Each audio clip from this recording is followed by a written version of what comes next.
दोस्तों नमस्कार।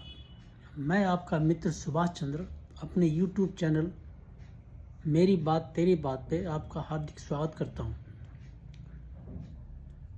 पिछले 3 दिन में 3 मामले ऐसे सामने आए हैं जिन्हें देखकर ऐसा प्रतीत होता है कि अदालतों पर उंगलियां उठना केजरीवाल के मामले में स्वाभाविक है। मैं आपको तीनों के बारे में विस्तार से बताऊंगा और विस्तार से बताने से पहले मैं आपसे आग्रह करूंगा कि आप मेरे चैनल को सब्सक्राइब करें और मेरे कंटेंट्स को लाइक और शेयर करें। देखिए, पहला मसला तो आज ही हुआ है कि जब ईडी को समन के लिए राउज एवेन्यू कोर्ट ने केजरीवाल को आज कोर्ट में हाजिर होने के लिए कहा था। केजरीवाल का सुबह तक कोई खबर नहीं थी कि वो कोर्ट में हाजिर होगा या नहीं होगा। सडनली खबर आई कि वो वर्चुअली हाजिर होगा, वर्चुअली पेश होगा। और 10 बजे कोर्ट तो मैं तो नहीं समझता कभी कोर्ट खुलते। आज कोर्ट भी खुल गया 10 बजे खटाखट। उसकी हियरिंग भी हो गई और 1 महीने लंबी डेट दे दी गई। ये तो बड़ी अजीब सी स्थिति है साहब। और उसने क्या प्ली दिया वहाँ पर कि जी मेरा तो विधानसभा का बजट सेशन चल रहा है जो 1 मार्च तक चलेगा और मैं अभी आने की स्थिति में नहीं हूँ। कि भाई अगले मार्च के पहले हफ्ते में आ जाओ। कि नहीं, मैं उस टाइम पे मैं निजी कारणों से मैं बिजी हूँ। तो कोर्ट ने 16 मार्च दे दी। सवाल इस चीज़ का पैदा होता है कि कोर्ट क्या उसको कल संडे को नहीं बुला सकती थी? कोर्ट क्या संडे को नहीं खुलते हैं? आप कहते संडे को आओ, आप उसको कहते रात को आओ, जब मर्जी बुलाते आप।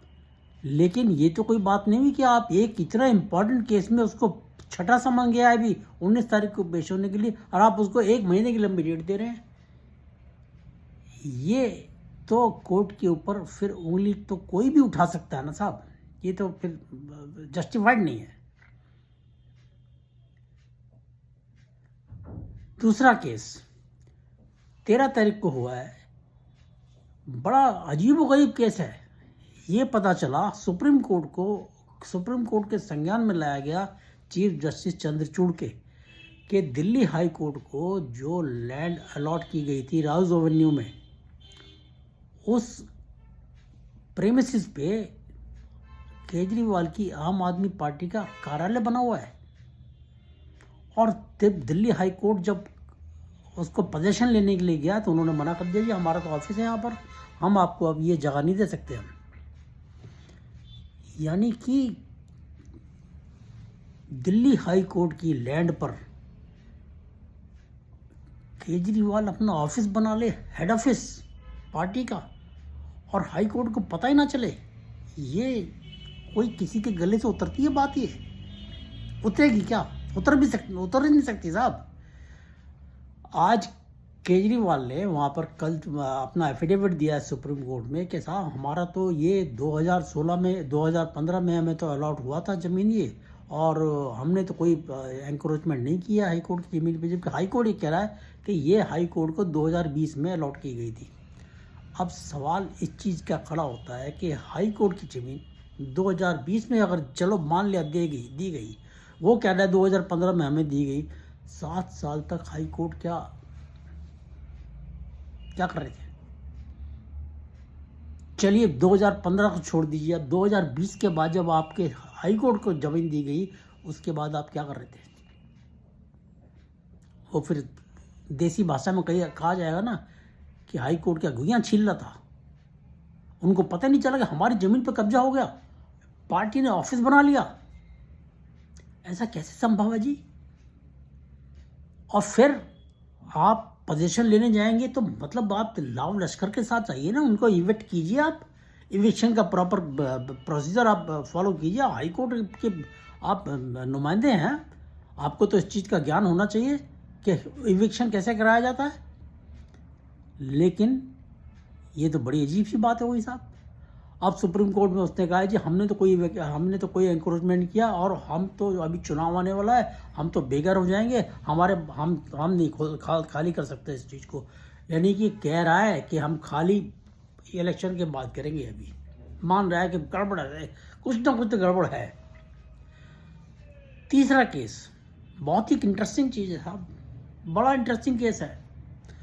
2 मई 2014 को केजरीवाल ने उत्तर प्रदेश में कहीं सुल्तानपुर में भाषण दिया एक। उस भाषण में उसने क्या कहा कि जी जो कांग्रेस को वोट देंगे वो देश के प्रति गद्दारी करेंगे, और जो बीजेपी को वोट देंगे उन्हें खुदा भी कभी माफ़ नहीं करेगा। अब हर कोई आदमी तो इन चीज़ों को बर्दाश्त नहीं करता ना, किसी के दिमाग में आ गया। बंदे ने कंप्लेंट कर दी इसकी कि जी ये तो एनिमिटी क्रिएट करने वाली बात हुई है, सेक्शन 125 पीपल रिप्रेजेंटेशन एक्ट के अंदर ये अपराध है।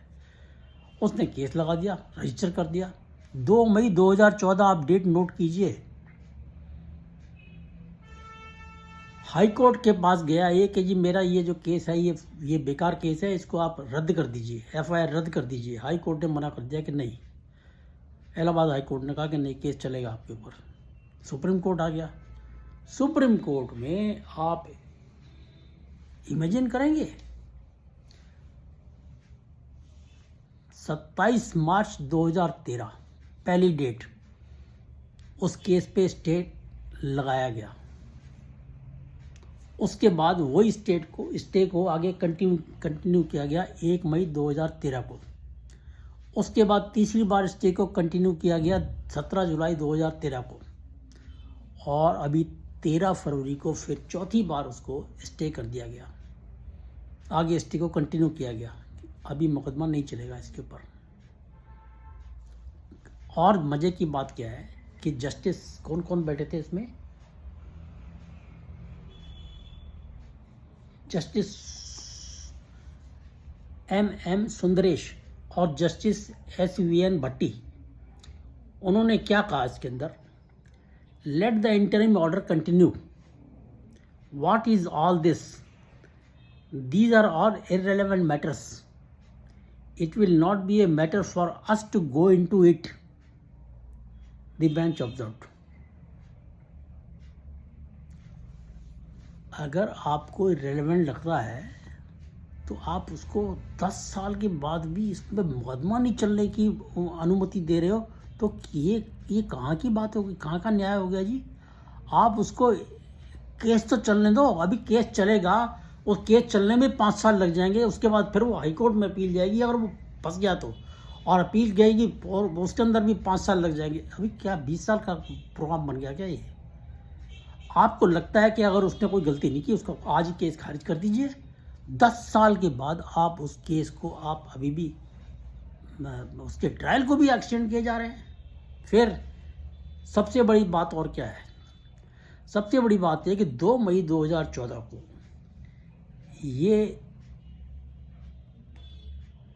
चीफ मिनिस्टर नहीं था। जब चीफ मिनिस्टर नहीं था तो आज इसका जो अभिषेक मनु सिंघवी है, इसका जो खर्चा ये अपीयर होता है सुप्रीम कोर्ट में, उसका खर्चा दिल्ली सरकार चीफ मिनिस्टर क्यों देगा? बड़ा मोटा सा सवाल है मेरा। उसका खर्चा दिल्ली की जनता क्यों भुगतेगी? He was a private person at that time. Party का आदमी था, आम आदमी पार्टी का। उसका खर्चा आम आदमी पार्टी भुगते। दिल्ली गवर्नमेंट उसका खर्चा क्यों भुगतेगी और भुगत रही है? This is highly objectionable. आप कम से कम इस चीज़ को तो ऑर्डर कर दीजिए। देखो अभी फटाफट कहेगा मेरा ट्रायल कराओ जी, ये कराओ वो कराओ, फिर जल्दी फिर फटाफट काम कराएगा ये। अभी तो उसको पता है आपने उसको स्टे कर रखा है। हर डेट के ऊपर स्टे आप एक्सटेंड करते रहेंगे। ये शोभा नहीं देता। इस तरह से देखिए, बड़ी मोटी सी बात है कि जुडिशरी के ऊपर उंगली उठती है ना, कि 10 साल तक आप केस को ही नहीं चालू करने दोगे, फिर क्या बात बनेगी? तो केस को लटकाते क्यों? सवाल इस चीज़ का, लटकाओ क्यों? केस को फैसला करो। आपको लगता है कि उसके ऊपर केस गलत चला हुआ है, आप उसको खारिज कर दो। हमें कोई दिक्कत नहीं है।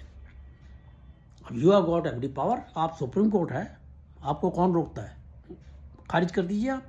फिर मैं जो आपको बता रहा हूँ, इन्होंने क्या किया कि जो मुख्तार अंसारी था, मुख्तार अंसारी को जब पंजाब में रखा गया था तो उसके ऊपर खर्च हुआ 55 लाख रुपया। भगवंत मान सरकार ने कैप्टन अमरिंदर सिंह से मांग लिया कि जी आपकी सरकार थी तो आपके टाइम वो यहाँ पे रहा, उसके ऊपर 55 लाख रुपया गवर्नमेंट का खर्च हुआ, वो खर्चा आप दीजिए।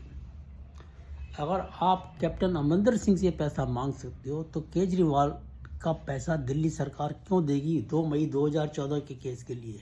बड़ी मोटा सवाल है। कोई भी any person of prudent mind would like to know it from any जज ऑफ एनी कोर्ट कि बताइए जी आप इसको क्यों अलाउ कर रहे हो आप।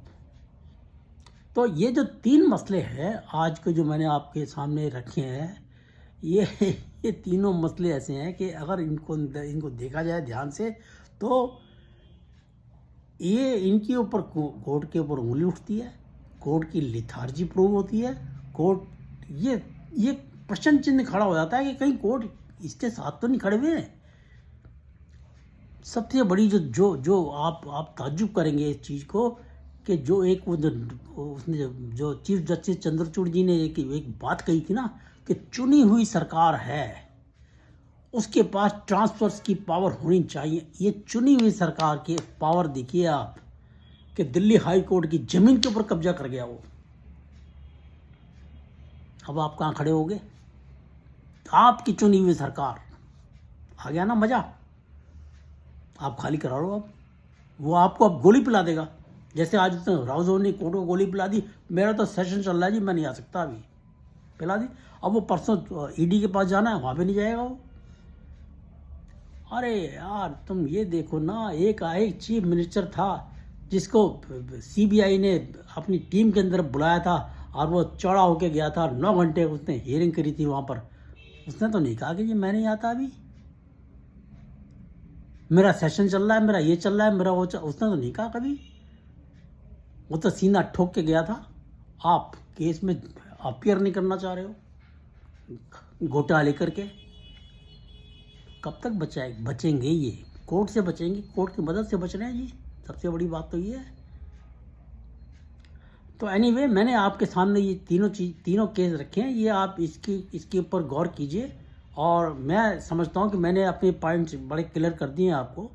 और मैं पुनः आपसे विनती करता हूँ, आप मेरे कंटेंट्स को लाइक कीजिए, शेयर कीजिए और चैनल को सब्सक्राइब कीजिए। थैंक यू, नमस्कार, भारत माता की जय, जय हिंद।